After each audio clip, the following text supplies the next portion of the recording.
Okay, hey everybody, this is Rob. I'm doing the news live from Cannes, and I'm lucky today to not have not one, but two CEOs with me today. I've got Mark Walker and Lashawnda Goffin. Mark is CEO of DDH, and Lashawnda is CEO of Colossus SSP. They're educating, they're investing, and they're really doing some great stuff. I can't wait to you hear this interview. Thanks so much.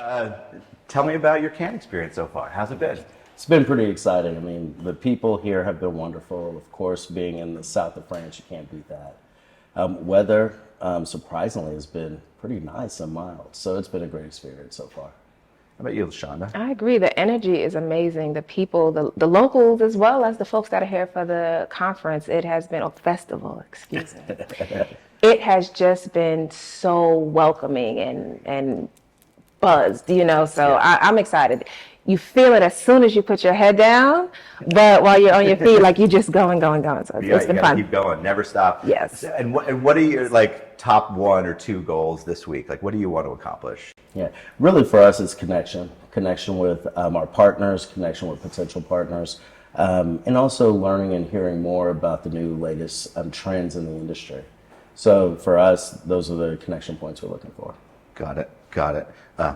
Yeah, it would be the same. Yeah, strengthening relationships, building new ones, and just keeping our eyes open to what's new and what's coming. Sure. So we're here doing the news, and what does that mean? It means that we're asking executives like yourselves to just comment on hot topics, what's going on in the marketplace, and no hotter topic in Cannes than AI and creative. So just kind of kicking in, love to hear your point of view.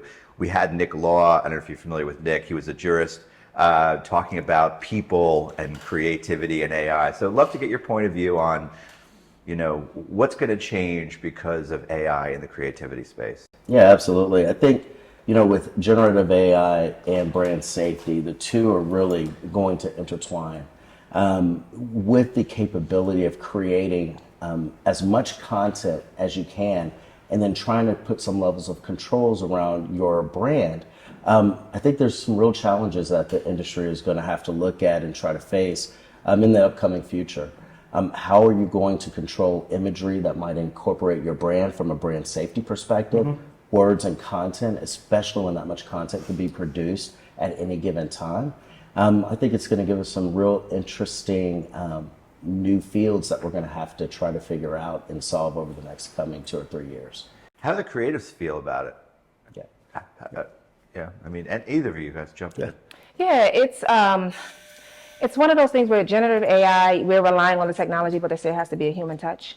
To kind of piggyback on what Mark is saying, Direct Digital Holdings, they commissioned Horowitz Research to conduct a white paper research for us. And what we were looking for is to understand how the brand's commitments, whether that be the investment as well as the imagery, how does that resonate with the multicultural universe? And I'll call it universe because it is grand.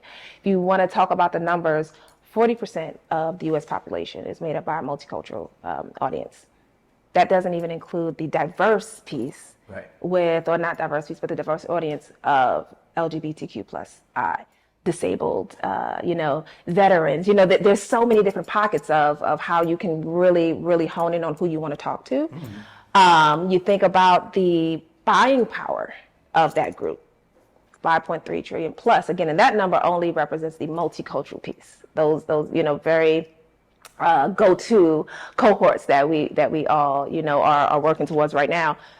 5% of media spend is targeted towards those groups. So you have 40% of us making up the population, 5% of your budget actually going towards reaching us. So there's a huge disparity. So the hope is with the generative AI, we can really kind of fill that gap. It has to be done in an intentional and in a smart way. That's why I said the human touch still has to be there. We can't always just rely on the machines to do it. But that's kind of the way I'm really thinking about how we can make this thing work and be received well. Yeah, no, it's a great point. I mean, and we do work in this space too, and it's the disparity is huge. The opportunity is amazing. There's a big population that's just untouched. The scale is immense, but the commitments are small, and there's still struggles to get the dollars from where they want to get to the creators who are creating. How are we progressing? I mean, I know you bring that up. How are we progressing and how can we get the dollars to flow or continue to get the dollars to flow? I think the dollars are starting to flow. The partners that actually work with us and that have commitments and partner with us, we're seeing those dollars continually grow day in, day out. So we're very optimistic about what we're seeing with the partners that we work with. I do think that it's going to unfortunately take more time than we are all impatient about. But I do think that the flow of dollars are starting to occur, and I think the rewards are starting to appear as well. As Lashawnda said, reaching that 40%, the more investments you'll see made, the more payback you're going to see over the long run, and that's really what we're hoping for. With generative AI, I think it's going to help accelerate that, hopefully. When you're trying to hit all of those different audiences and all those different segments, the personalization that you're going to be able to have, that's really the excitement that I think from an industry perspective. So that's the specific, the personalization that can be created through faster machine language learning.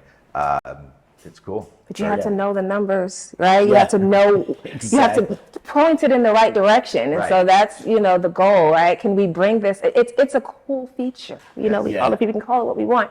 But I think that if we can submerge it in the space in a way that really has the outputs that are going to make the difference, that's where it succeeds. Yeah, and going to Lashawnda's point, it's the machines are great, but the human touch gives you the context.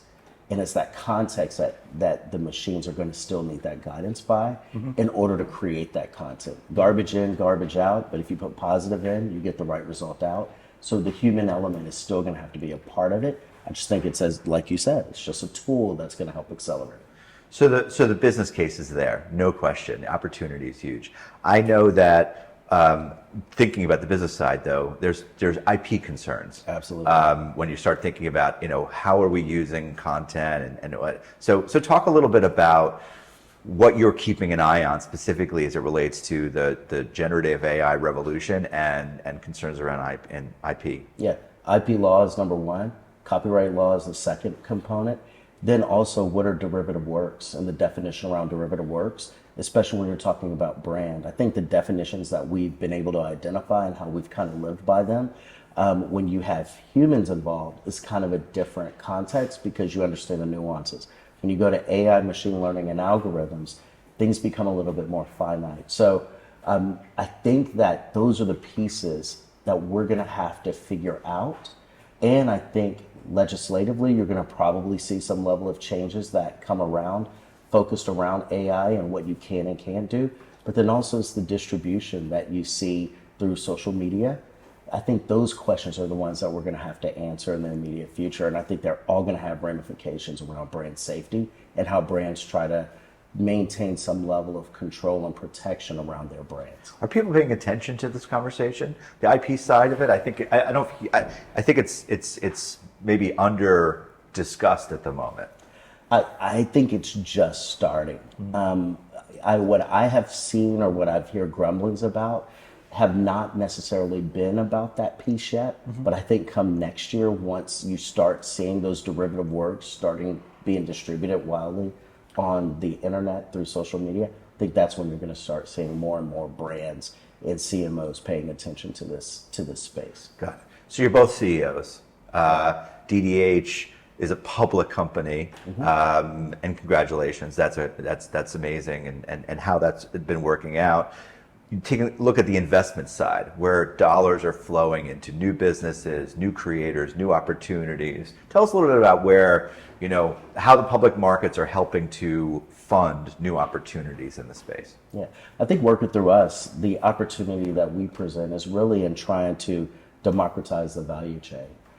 So from soup to nuts, and the way that our organization is structured, having the buy side and the sell side, it's the ability for that value chain to really become more democratized, or actually to have a different view and diversification on that piece.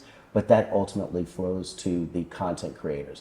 The program that underneath Lashawnda's leadership called Momentum has really provided and I'll let her describe it, but really has provided content creators who are trying to get connected into the programmatic ecosystem a real opportunity. Yeah, you saw. I started smiling as soon as he mentioned it. It's an amazing initiative that we're putting forth. So it's twofold, right? You have the publishers, some a little more experienced, some very novice. They don't understand a lot about digital monetization. So you talk about an ad stack, and it's what do you mean? So this is how we educate. This is how we're really, really making sure that we're doing what we're supposed to do to diversify this space. And so it's going to be a course. They will get us, our own certificate at the end. But we're going soup to nuts. How do you look at an MSA? Terms. How do you optimize your stack? What levers can you pull? And it's going to be an open forum between the publishers to kind of lean on each other and learn from one another. On the flip side, what it does for the brands is it allows them to also give feedback from the investment piece. We want to continue. This is not you failed once and we're going to go. Right. We're going to give you feedback on how we're going to make this right. So that's the commitments that the brand make. And what they're getting in return is we serve as a pool of leads for them, right? We're exposing them to brands, content creators that they did not have access to or the know-how. And just to be quite frank, large brands, they don't have the time to handhold, they kind of go where the massive scale is. But if we can bring a million of them together at once, package it up for you, teach them. You have a hand in teaching them as well. Let's talk about viewability. Your viewability was low. This is what we can do. Maybe you need less ad slots. That is what we're going to do with this program. So I'm super stoked that it's going to take place. We're launching on next Tuesday. That's going to be the first class. Congratulations. And it'll go for a couple of weeks, but it's going to be a first of its kind, but something that is definitely going to make its mark. Well, I mean, that's a great place to end. Educating, developing, investing. You guys are doing some great work. So thank you for joining us.